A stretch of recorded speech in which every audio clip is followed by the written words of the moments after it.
what's up, guys? Today I have a guest, a really important person in the development of Elliott Hulse and Strength Camp that I wanted to share with you. But before I introduce Zach, let me tell you this story about how I met this guy and why he's such an integral part of everything that we do together. So I guess it must have been 2006 or 2007 when I basically went out to start my own business. And the way I did it was leaving the traditional gym to doing what I ended up calling strength camps. But the idea for strength camp actually came from a membership site that I came across called the Underground Strength Coach. And because I had no money, this guy offered many different opportunities for making your own equipment and finding stuff to train people with. I mean, I wanted to have my own business, but there's no way I was going to buy barbells and plates and things of that nature. So I had to use trash, basically, and homemade stuff. And I had to learn how to go on Craigslist and eBay and find really old equipment that could be refurbished. And his website was all about that. Basically, he trained wrestlers and football players in his garage with stones in his backyard, sandbags that he would develop, flipping tires that he would go to a tire yard and bring his athletes to do. So it was a lot of stuff that didn't cost any money, but was really fascinating. And of course, today I've gone through becoming a professional strongman. I've owned Strength Camp for about 7 years now, and that's where it began. I remember the winter that I decided I was going to go ahead and do this, and I signed up for Zach's membership site. I sat in my living room. It was actually Christmas Eve. I sat in my living room with my little brother, and he was down from New York, and I said to him, this is exactly what I'm going to do, and I'm going to call it Primal Strength Camp. That was actually the very first name for Strength Camp. A lot of people don't know that. It's called Primal Strength Camps. And I had my old van, and I spent that whole winter break filling up sandbags, going around my city, picking up tires that I'd find that people would just leave in the street. I got some tow ropes. What else, man? I mean, all kinds. I got old equipment, old barbells and stuff from Play It Again and Craigslist, and I drive around the city training people in the park. And really, I got to be completely honest, I owe all of that idea. Of course, the hard work was mine, but a lot of those ideas, the majority of those ideas, come from Zach Emanesh. And I would never stand here or sit here and tell you that, like, I'm a brilliant man, I came up with all of this. Everything that I've done and everything that I am comes from inspirations, different people that have inspired me in different ways. And this man has been a tremendous inspiration to me, and it's because of him that you know me, because I started even making YouTube videos, because that's how I met this guy. He was making YouTube videos about training kids with his crappy equipment in his garage. And I said, well, I can do that too. It's no big deal. And I got a flip cam just like he had, and I started making YouTube videos. So it's been a tremendous impact on my life, and I'm pleased, I'm so joyed to have Zach here and to introduce him to you guys today. That was awesome. I remember all that stuff. I miss those days. Sometimes you miss the purity and the simplicity behind stuff, and yeah, man. It's tougher for people out there today. There's so much information that it's like your head spins, where I think why we were so successful was we were simple. We didn't get caught up in being flashy. We focused on what would get people results. So those pure days, and those are some great times. It's fun. I was showing my son Pumping Iron this morning on Netflix. He was so enamored. And then when I put it on Instagram, people were like, "That was the golden era."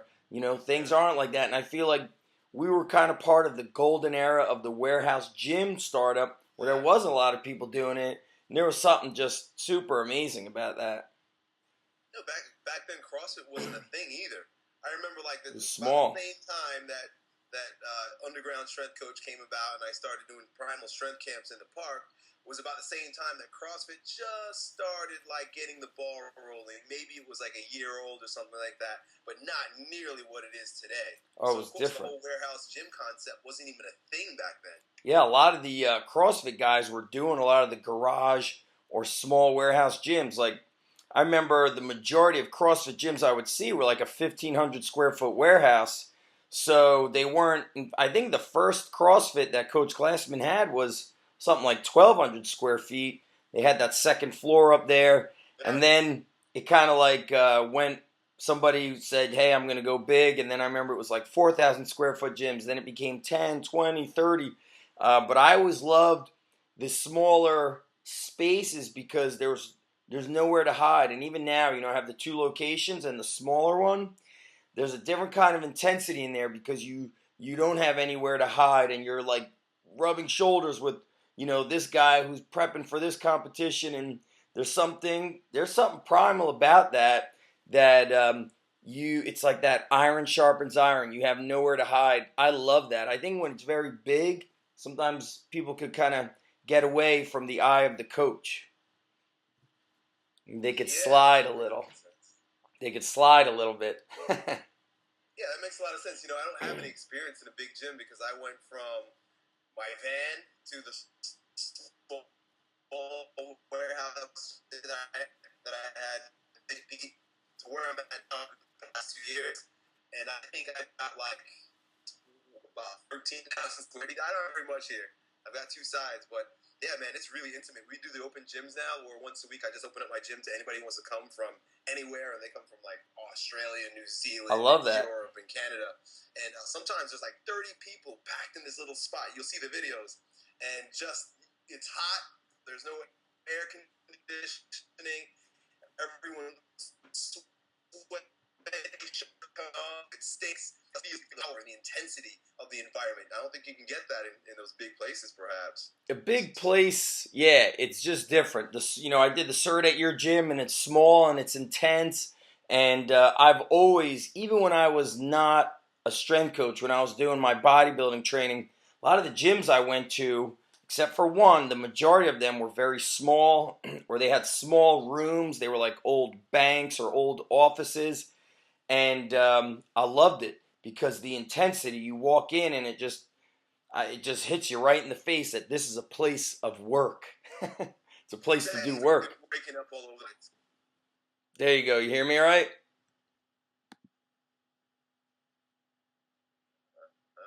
There's like a delay. I don't know. Say something. Are you there now? Cool. Yeah. You hear me okay? You can't hear me, huh? I hear you. It's just a big delay. Hold on. Should be, I hear you now. Yeah, I think my internet's slow right now. It's been really slow lately. Yeah, it's crazy. You know what they do? They slow down your internet, and then when you call them and you ask them about why the internet's slow, they say, "Oh, you need to upgrade to our new package, the faster internet." So they're not making a faster internet. What they're doing is slowing my shit down, and then making me pay more money to get what I had before. They did this like 2 or 3 times, man. The internet companies rip us off. Dude,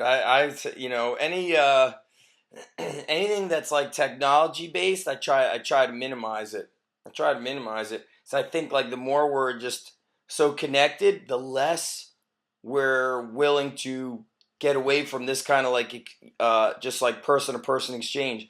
Like I recently said to people, I was like, what's interesting is like you try to like connect with your quote unquote best friends, and they don't have the time to see you. Everybody's work, but they're like hyperactive, hyper responsive on Twitter, Facebook, all that shit.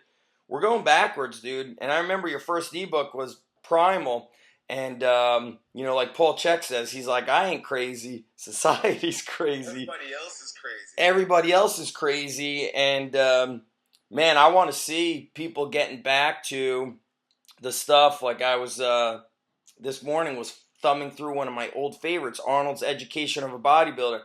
Yeah. Thing that connected me most in those books was when he broke the rules. When he would train out in the woods with a training partner with just 250 pounds of weights, and he said we would squat 50 sets until we couldn't walk, or stand. He's like, then we would barbecue, or we'd grill over fire, steak and chicken, and drink wine and make love to our girlfriends. And I was like, this guy's he's a barbarian, and I loved how he broke the rules. I think this technology, man, it's crushing people's ability to be strong. It's killing it.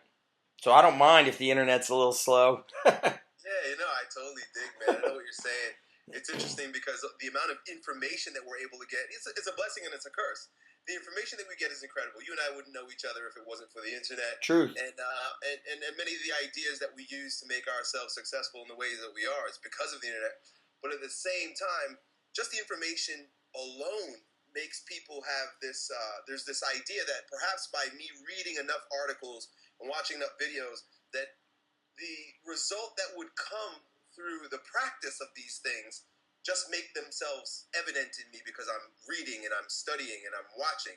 And oftentimes these keyboard warriors, which is the best way to describe them, have so much information but absolutely no understanding of anything. They can regurgitate all these studies and all this information, and they can quote, and they know the science, but then you look at the guy and you're like, well, what did you do? Have you ever coached anyone or practiced yourself? And how would you be able to take that information and make it applicable?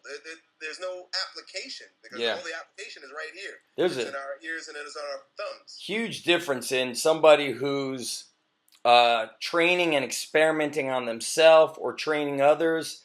And for example, one of the videos I posted on Instagram a couple weeks ago was one of our strongest pound for pound kids. He only weighs 140. When he started with us, he was 88 pounds. And he box squatted, I can't remember. It was maybe 365. I have to look at it, something like that. So it was quite over his body. It was on a box slightly above parallel. People were freaking out. They were freaking out that I didn't say it's a box squat. They were freaking out that the box was slightly above parallel. But when you do these things in, what I would call the real world, and you've got 10, 20, 30 people in a gym, you don't have time to adjust that box. And in the grand scheme of things, his ability to be a badass, to be like a fucking ass kicker as a wrestler, or to be strong in life, it doesn't matter whether he squatted on a box an inch lower or didn't use a box. There's more to it than that. The big benefit is him battling against a weight that's almost 3 times his body weight. The psychological factor, the toughness that he requires to believe and to get under that bar and literally fight it. That's where the biggest win, the biggest success is created for somebody. So it doesn't matter what, the box height. And of course, if it's, he's barely squatting, of course that matters. But those small details don't mean jack shit. For example, those small details wouldn't make the difference whether you became a pro strongman or not, whether you didn't. But it's the difference is negligible. The training is this, and that's why, less computer stuff, less scientific details, and more kind of blending a bit of going to battle inside that gym, as well as blending a little bit of science.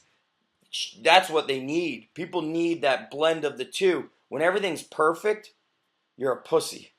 You're a fucking pussy. And in life, nothing is perfect. Right. For example, what is everything perfect? It doesn't mean anything when you say perfect. Yeah, it means nothing. Like when you started strength camp, you had to struggle. You had to go and do things such as posting signs out on the streets.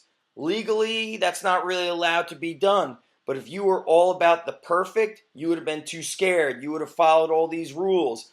Then you trained yourself. I remember you were doing crazy shit. You guys would flip a tire for like a couple of blocks. You weren't like, you were like 10 reps is the optimal rep range. That's all we could do. You broke all the rules and became a pro. You became, the most viewed fitness instructor on YouTube. All of these things, I can't imagine who you would be if you followed everything perfect. And I say the same thing with our most successful athletes.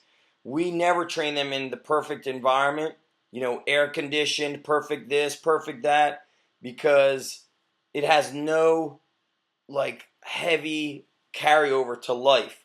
And to me, that's the biggest success you could build from becoming strong. Is not, it doesn't matter. I know a lot of people that could lift more than me, but they can't succeed in the things that happen to them in life because, you know what I'm saying? And I know you know where I'm going with this, but lifting and life have to go hand in hand. That's my belief. That's the way you will truly maximize your success.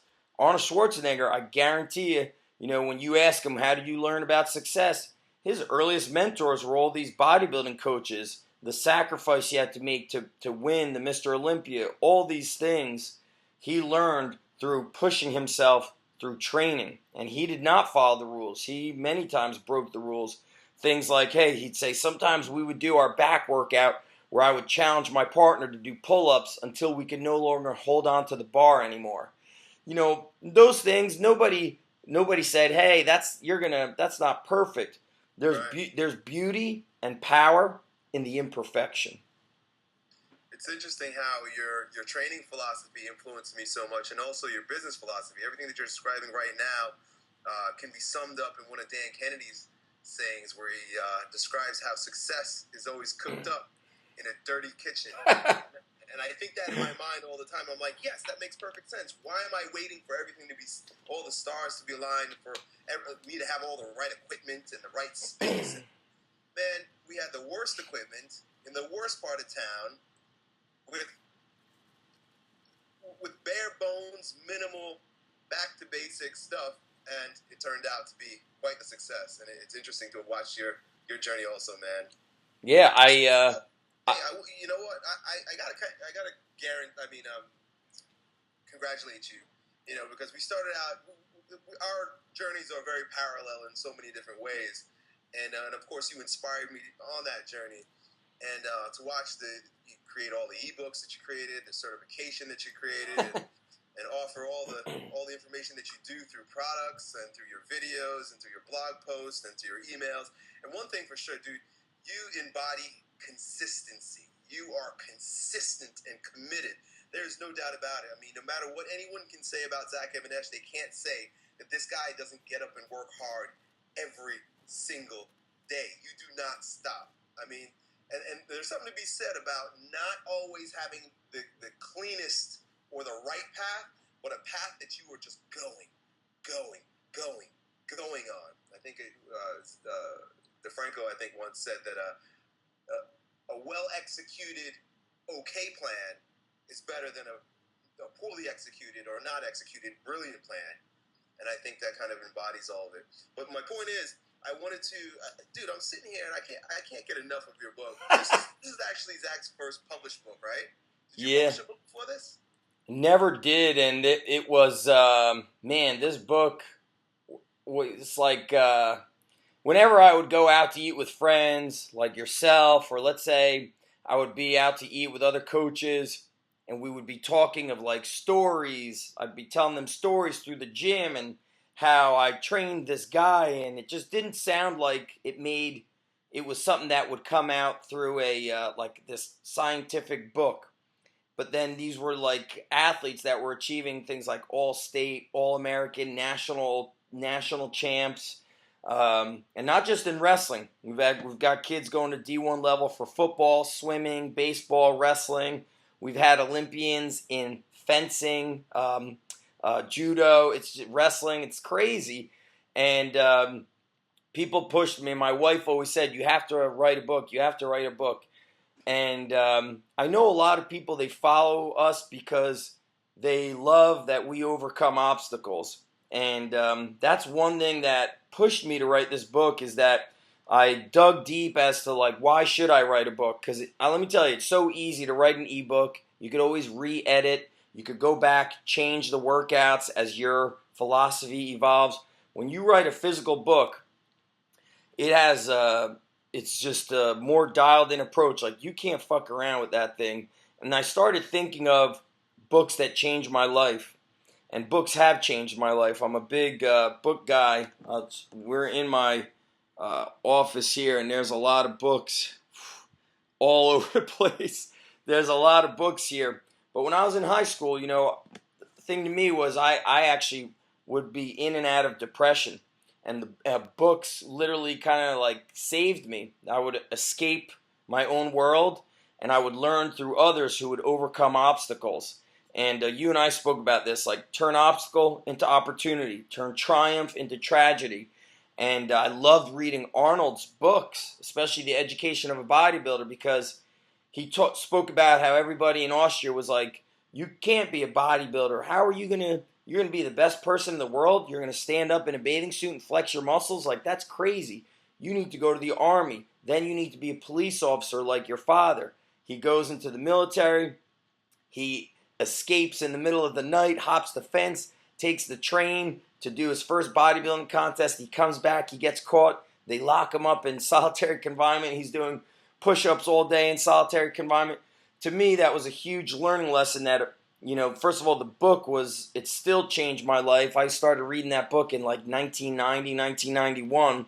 And writing the book, I wanted to share lots of stories of people who have overcome obstacles and people that were more often than not kind of not viewed as the people that would succeed.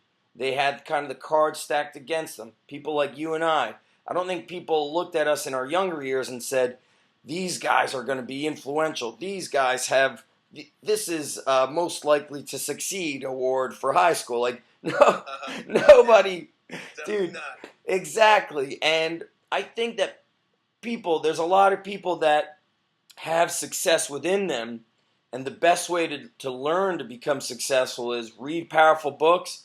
And especially, I haven't come across a book since Arnold's Encyclopedia and his Education of Bodybuilder that was not just instructional, but inspirational and actually said, like, here are ways that you can work hard and break the rules and succeed. Because as we're talking here, we always, you always say that, like, lifting weights is not just about lifting barbells. It's when you are a strong person from the gym, there's ways to carry it over into life. Not everybody. There's a lot of people that could bench heavy and squat and deadlift heavy, but their life is a wreck. But when you train in a way that takes you out of your comfort zone, you start learning to apply it to your life. You start, your frame of reference changes. That's what Joe DeSena talks about, the founder of Spartan. He's like, you go out, you kick your ass through these Spartan races, and it mirrors life. And then you're able to go and be a better husband, wife, father, be a better worker. And to me, that book, like, I just wanted to inspire people of all ages, young generation, older generation. And I'm pumped that you love it. It's the kind of book where I hope that you'll love, and then you're going to give it to your kids to enjoy when they're in their teenage years to start reading. That's how I wrote the book.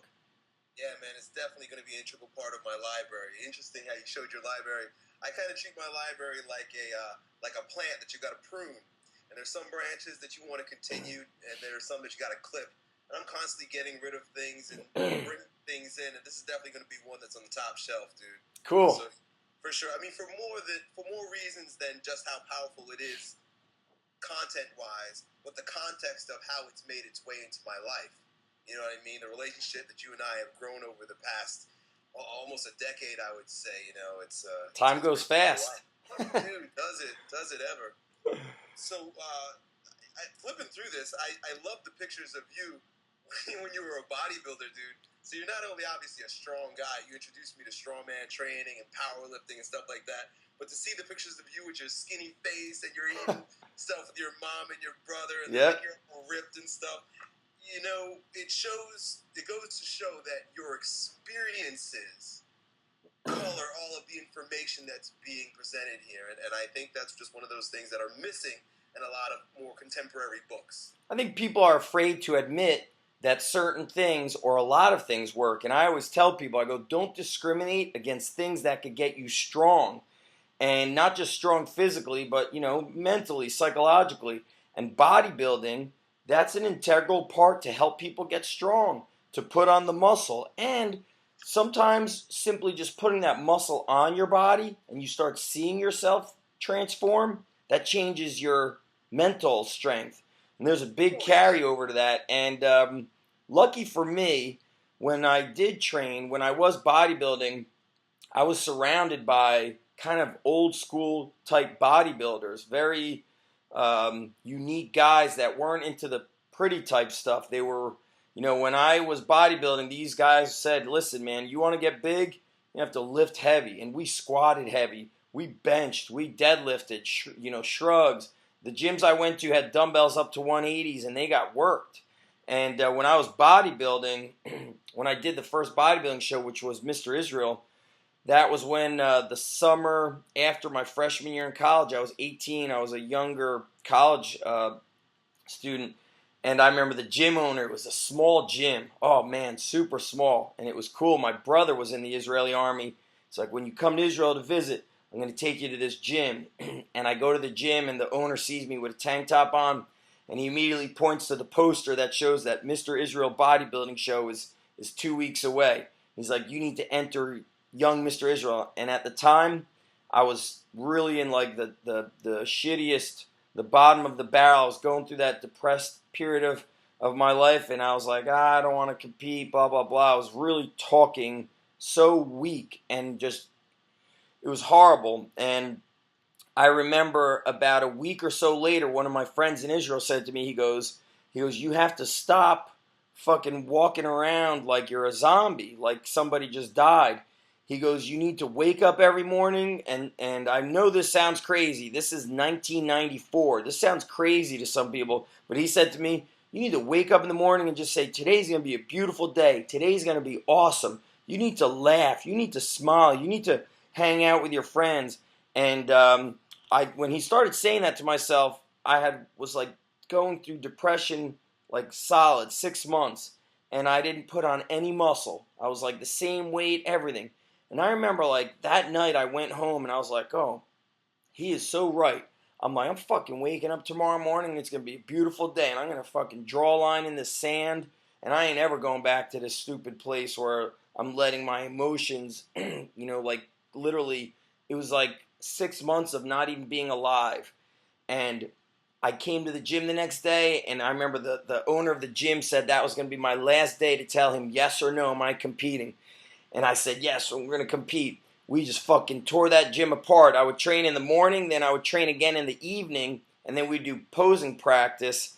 And I remember how powerful my workouts became and how energized I was when I just changed my mind about loving life.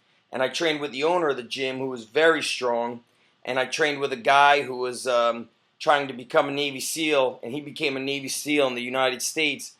Our workout intensity, dude, we were fucking killing that gym. We scared people in that gym in Israel. Like bodybuilding, especially back, this is 94, that was a very underground type thing to do. And people were like, our training was so primitive. The bench was also the squat rack, so you would have to like lift up the stands. And I remember like as soon as I got over 225, there would be like guys holding the bench down so it wouldn't flip over. But we trained in such like primitive conditions, but the workouts were the best. And as soon as I changed my attitude, I remember I started gaining muscle, what felt like on an almost daily basis. What the mind was able to do to the body was just amazing. So my background in bodybuilding is something I cherish, and I was also influenced by like those old books from the golden era, the 70s. And I used to like read them over and over again, and I would find old magazines, and I remember I would even find old advertisements for like bodybuilding stuff, and I would read it with a magnifying glass if it was like too small, just to like, because I would like put myself like in a time machine and pretend I was from the golden era. And it's just so true, man. Yeah. You're definitely a throwback. That's one thing. That's one way to describe Zach Evanesh. This guy is a throwback. I'm curious, dude. Where do you find all these old books and magazines? You put the craziest pictures up on your blog sometimes, like magazines from like the 1960s and 50s and shit. And I'm like, I didn't even know these things existed. Yeah, I've got behind, like you saw like just a quick glimpse of my bookshelves, and I have a book cabinet here with stuff that I've gotten from eBay, and I'm a big believer in the law of attraction. Some of the stuff has been, or actually a good amount of stuff has been given to me. There's been people who have just stopped by my gym out of the blue. Ever since I opened the first one over 7 years ago, stopped by out of the blue with boxes or bags of old VHS tapes, old monthly subscriptions to like Brooks Kubik's Dinosaur Training, Dr. Ken's magazine. People are just, I feel like they're passing it on to somebody who they believe will truly utilize it. And a while ago, I remember I got in touch with a guy. He, I think, was somewhere in like Long Island area. That's where you grew up, right? Long Island? Yeah. And he had a warehouse filled with all the old magazines from like early 1900s till the late 70s, early 80s. And I bought a shit ton of them. And he just wanted to get rid of it because of how rent increased. He had so much stuff.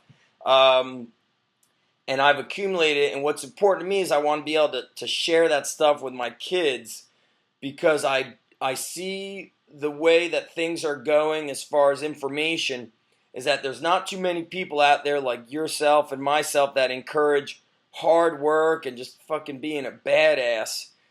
Everything is like, a lot of pretty stuff, and I don't feel it's going to help any people truly develop their inner self, their inner warrior, so to speak. And I'm afraid that truly my kids won't have access to that stuff the way technology is moving forward, and old stuff is kind of disappearing. I want them to be able to have those things to make sure that they don't lose touch with when they're getting information. Like, I wish I had some of these strength and health magazines when I was a high school athlete, because they talk a lot about stuff that your Uncle Elroy taught you. There's powerlifting, bodybuilding, weightlifting, and gymnastics in every one of those books. Yet when I was in the early 90s, when I was bodybuilding, like, they told you to do, like, feel the muscle. Don't worry about the weight. Squeeze that muscle. And I looked, pretty good, but I remember guys beating me in sport that they had such a different strength than I did. And I think it's because they didn't get caught up in reading or learning the wrong stuff. And, I have a lot of those kind of painful regrets where it's like, oh, if I only trained better, if I only trained smarter. And I feel like I've been put on this earth. Ryan Lee said to me, he goes, I think you put on this earth to make people strong. But I've got that, like, teacher inside of me that a big part is to make sure you pass on your knowledge so other people don't go through your mistakes. So I want to be able to always pass on that information so that people do reach their potential. And that's why I love those old books. I come across them, and if I see garage sales, I always stop in there, because people, I feel like I'm those guys from American Pickers. They always find like this antique stuff, but I do antique, like, strength stuff. Yeah, I noticed that you got some old barbells and stuff, dumbbells in the gym, the circus dumbbells and stuff. One of those circus dumbbells is 150 pounds, and I legitimately think it could have been in a circus, especially, being here in New Jersey. We're not far from New York City, and also in, there was that Coney Island, which was kind of like the East Coast like version of Venice Beach. There was that guy, the Mighty Atom. There was circus strongmen back in the day. And New Jersey was actually known for having like some heavy-duty bodybuilders out of those old-school YMCA gyms. So I've got some very unique stuff, and I feel like when I put my hands on it, there's a history when I hold it. It's amazing. Yeah, of course, one of the many things you've introduced me to, and as we're having this conversation, like, more and more of what I've become, I realize that, like, man, Zach has influenced me in so many freaking ways. It's crazy. But those books, those old school books, and those old school bodybuilders, because I've got friends and family members who are old school bodybuilders. It's funny because today we think we're so clever with our fancy words and scientific research, and they'll call a lot of what those guys did and said, even if you read in the books, bro science, because there's no I don't know how you could say it, but they wouldn't have like cross studies and proof based on which journal did what study over the course of a period of time with certain populations. But it was more a matter of them just sharing their experience, like, drink this amount of milk after this workout because it seems to have worked for me. And I don't know, there's something in me that sort of appreciates that more than the cold, hard facts that seem almost like people worship, as opposed to the invitation to experiencing something so that you can make it your own. Yeah, when you're when you're in the thick of it and you're, as they say, doing the damn thing, there is a power and a beauty behind that versus you controlling and, testing things. And I'll tell you, when I worked with the Lehigh University wrestling team, started it like 3 years ago, and their first gym was old. It was like 700 square feet, 7.5-foot ceilings, and they were like, oh, this gym's not going to be, it's very small, there's not a lot of equipment in there. In the back of my head, I'm like, hells yeah, that's exactly where I'm going to thrive. It was so, like, I walked into their wrestling room. I think they've got like the oldest wrestling team in the country, started in the early 1900s. Like I walked in and there was the black and white photos all over the place of men that just looked like they were hard-nosed, like gladiators. And I like closed my eyes while the other guys were back on the bleachers kind of getting their shoes laced up. And I closed my eyes and it was like silent, but I heard like the old feet moving and the footsteps. And when I think of like what you're saying is like the studies and the perfection, some of the strongest people and the most best looking physiques came about when they had less access to all the steroids, the drugs. They didn't have very good supplementation. The foods were certainly more natural, and their training was intuitive. They listened to their body, yet they also weren't afraid to break the rules of what Joe Weider said was the right way to lift. And those were amazing times, and that's where I think you're right. Experience is way more powerful than the perfect test study. I think a part of it too is a lack of wanting to take responsibility today. Because, like you said, everybody wants the expert's advice. This is what Joe Weider says, and of course today now we have a million experts. Everybody's a fucking expert today. Yep. So instead of taking the experience that we have and our own hard work to come to conclusions, it's more a matter of, well, this is what that guy says, so it must be right. And if it doesn't work, then I'm not at fault. He's at fault. So no one takes responsibility, but no one can really take the joy and satisfaction of knowing that this is just a product of my experience and my own hard work. It's somehow, magical because someone else said so. Yeah, I really encourage people to be self-thinkers. That you've said it before in your videos. I'm showing you the information, but I want you to utilize it, follow through with it, apply it, and then tweak it for what works for you. And take responsibility for that. If you're not as strong as you want to be, then find a way to make it happen. If you're not as lean as you want to be, then find a way to make it happen. Spend less time trying to, find this program, that program. We all know how to eat healthy, how to eat clean. There's certainly more knowledge out there that we could learn, but the responsibility and the accountability, there's power. There's self-power in that when you say, I will do this on my own. I will learn and be inspired through Elliott, through Zach, or through whoever. But I'm gonna build myself with my fucking hands and my willpower. And that, to me, that's where the power lies. And you see it now, like, you could see those old, like, there's photos of, like, these gyms in, like, South Africa where they're, like, these, like, cement weights are put on, or they've got, like, these shitty-ass power racks, and some of those guys look like they could run through a brick wall. I mean, they're built like brick shit houses. So I almost encourage people to kind of, like, detox themselves from going to 1,000,001 places. Stay focused and zone in, and the responsibility, like you say, certainly lies in, take your own action, and it's nobody's fault. Your success or lack of is on your shoulders. There's no power in blaming anybody else. There's no power in pointing the finger elsewhere. He did this, she did that. It's all on your own shoulders. Hey man, this book is really thick. That's the other thing I was wondering. I'm like, dude, you're as busy as you are making videos and you're writing blog posts, you write emails every day practically, and I still get them. you put a lot of time and effort into producing. I mean, how many chapters are on here?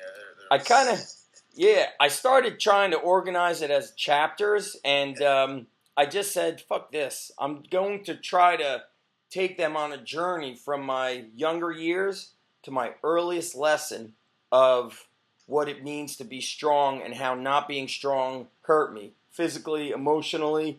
And then I just said, I'm going to create stories versus, you know how we said the perfect workout? I didn't care to have this perfect book. I wanted somebody to be able to flip it open and just start reading wherever they were. And it could all like flow and make sense. So I poured out all my most powerful stories, and I just went totally transparent, meaning there's a lot of stories in there of mistakes I've made and how I learned to come about that. And there's stories in there like case studies of the people I've trained and my own training of the guy who thrived on completely breaking the rules and just high volume. And then we've had champion athletes that would train 15 to 20 minutes. So there's like, I wanted people to be able to look through it and realize that, yes, there are better ways, but there's almost no right or wrong way. It's, you know, you don't want to discriminate against these many ways of developing strength. And I went way beyond my book deadline, and I'm totally grateful for John Duquesne for letting me do it. And a lot of emotional times went into the book. You know, my first book publisher, that guy bailed out, and so you were trying to have it published by someone else first? Somebody else was doing it, and the way it was arranged was they kind of like set you up with a co-author. He would interview you, and that's how they would write the book. Right. And when he left, talk about, you know, obstacle into opportunity.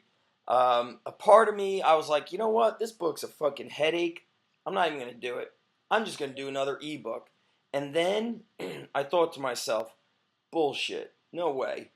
We did 3 days during the initial photo shoot. It was like close to 100 degrees, crazy humidity. It was morning all the way up until like that sun started coming down. And I started thinking to myself, well, if I quit on this book, I just quit on every athlete I've trained. I quit on every athlete that helped me do all the photos for the book. And then I'm teaching other people to quit. And I knew that if I just took the next step, that it would start to flourish. So I bought the pictures from the original crew, and I started thinking, like I said earlier, about, you know, what book changed my life and how did it really inspire me? And I thought of Arnold's Education of a Bodybuilder. I thought of his Encyclopedia, and I started just telling stories. And my friend said to me, he goes, dude, I can't believe all that stuff was in your head and you got it all out on paper. And I was doing things like I would go and like rent a hotel in like the middle of nowhere for a night or for the day through the night, and I would fucking type away, push-ups, type away, coffee, push-ups, and I would just work and pour my heart into it, and I would just keep circling back to what's another story that could inspire people? What's another story that could help somebody become stronger? What's another story that could prove somebody that this skinny, weak kid turned into one of the baddest motherfuckers I know? What's another story of this kid who broke the rules or this kid who followed the rules? And I wanted to share those things because, like I keep mentioning, perfect just doesn't exist. And if you're waiting for perfect anything, whether it's life or lifting, no results come about. And I wanted to be transparent. I wanted a book that didn't have fads or gimmicks. I know somebody was upset because it says using the training secrets of the athletic elite. And, you know, when you have a book publisher, they want to have like catchy titles. But the gist of that book is that book teaches you how to dominate in the gym and dominate in life.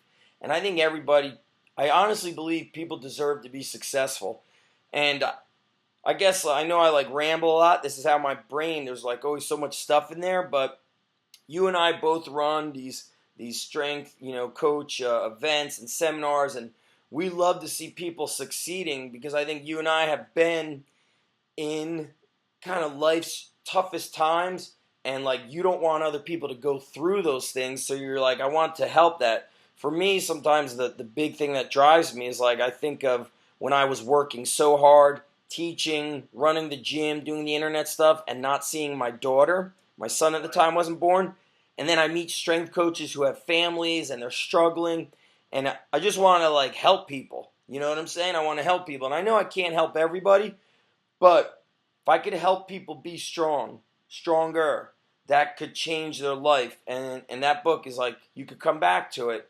You could read it when you're 13, and you could read it when you're 35, when you're 65, and it'll always, that book will, like I wanted a book that would be there for somebody at all times. Because I would lose myself in the books when I was young, even to this day. But when I was young, I never read. And then my parents saw me reading bodybuilding magazines, and I got like a light on my bed, a reading lamp, and I would fall asleep with like magazines and bodybuilding books everywhere. It'd be like 3 in the morning, and I just couldn't stop reading them, and I couldn't wait to go to the gym.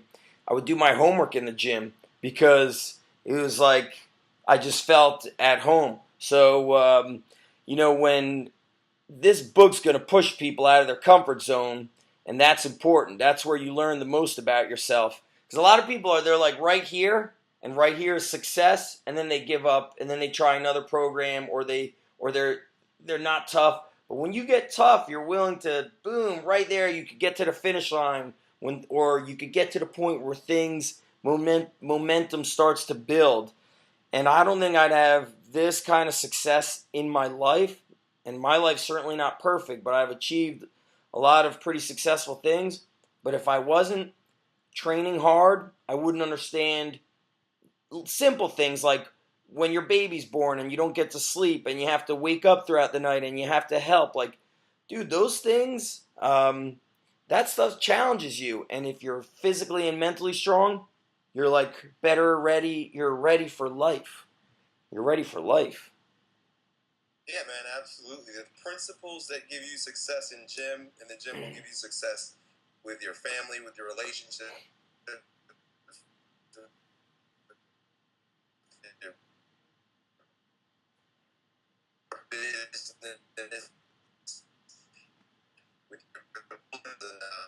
execute instead of our bodies and barbells. I often say, man, that you and I are probably from the same tribe somewhere, for sure, cut from the same cloth. A lot of the same ideas we harbor and the same sort of attitude about life and about training. Zach, I want to thank you, dude, from the bottom of my heart, of course, for so many things. And you and I will continue to be friends for a long time. And I can't wait to pick your brain a little bit more about your dedication to this damn book, because I need to do it too at some point. So I'm going to be like, Zach, all right, I need some inspiration, dude. I think you totally have to, man. I think people that write books that could bang them out quickly, they oftentimes like do like a sabbatical or a retreat. My friend Joe DeSena said he wrote the majority of his book when he went to what's his name, the guy who owns Virgin, Richard Branson's island. He goes, I wrote it in 4 days because I was away from the phone, the email, the technology, the connection. It's very hard to write a book when you have the family, the gym, all your YouTube stuff going on. You may very well have to go out, rent some shit-ass cabin in the mountains of the Carolinas or something, and just type away for a week without any internet connection. And just be out there lifting stones and being primal and getting away from the overly connectiveness that we have to this world. I think that would be the way to write a book. And somebody like yourself, you have to write a book because your books will never disappear. They will live on. You have books. I have books. You and I know have books from the 1800s. You might have earlier books, but it's amazing that they will live on. I don't know what's going to happen to our videos. I don't know what's going to happen to the websites when we're not around anymore. That's a good point, yeah. But a book will change somebody's life, and there's just something powerful about these books. And you know what? Sometimes you don't even have to. Like when I look at books, you don't have to read the whole book. Sometimes you could read a chapter or look at the title of it, and it will inspire you to do work. You definitely have to write a book.